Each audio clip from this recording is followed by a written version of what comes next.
Assalamualaikum warahmatullahi wabarakatuh. Kembali lagi bersama saya Sri Hanisa SPD, calon guru penggerak angkatan 11 dari SMK Negeri 1 Martapura, Kabupaten Banjar, Kalimantan Selatan.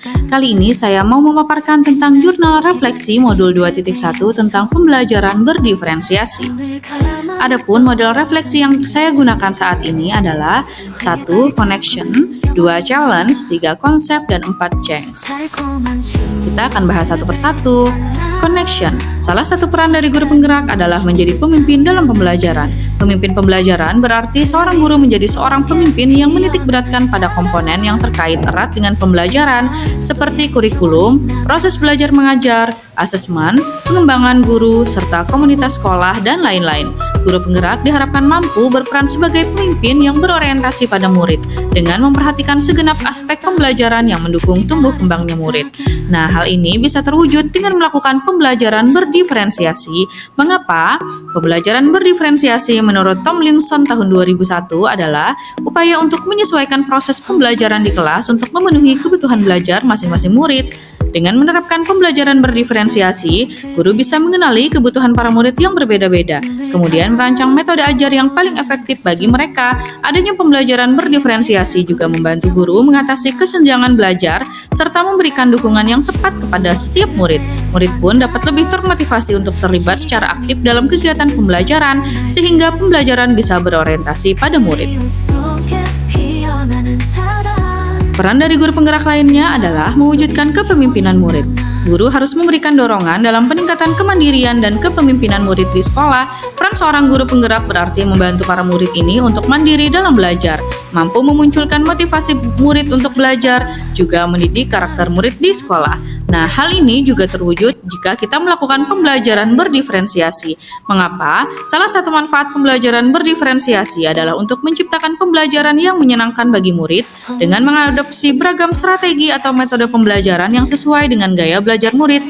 Maka pembelajaran tersebut tentunya akan terasa lebih menyenangkan dan lebih mudah untuk diterima oleh murid. Dengan menerapkan pembelajaran berdiferensiasi, guru bisa memunculkan motivasi belajar murid dan menuntun murid untuk menjadi orang yang mandiri dalam belajar. Murid akan mudah mengembangkan potensi dirinya. Challenge. Ada beberapa ide, materi, atau pendapat dari narasumber yang berbeda dari praktik baik yang saya jalankan selama ini, yaitu terkait dengan implementasi diferensiasi.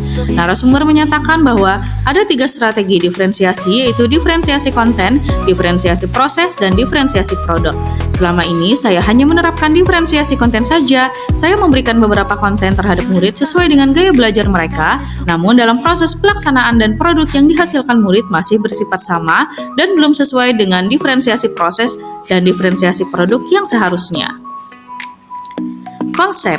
Ada 2 konsep utama yang penting yang saya pelajari untuk terus dibawa selama menjadi calon guru penggerak atau setelah menjadi guru penggerak terkait dalam penyusunan dan pelaksanaan pembelajaran berdiferensiasi.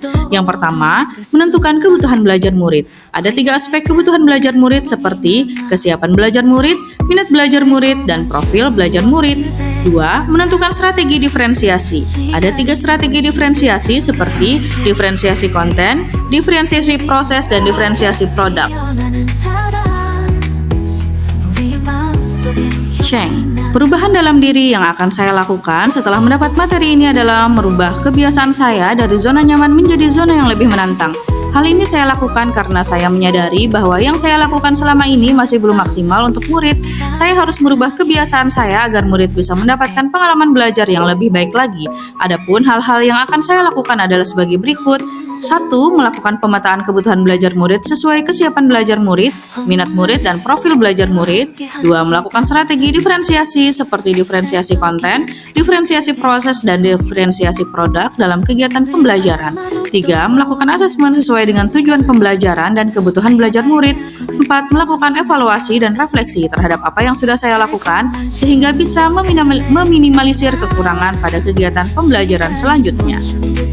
Nah, demikianlah jurnal refleksi yang telah saya buat. Semoga bermanfaat. Salam guru penggerak, bergerak, bergerak, menggerakkan. Wassalamualaikum warahmatullahi wabarakatuh.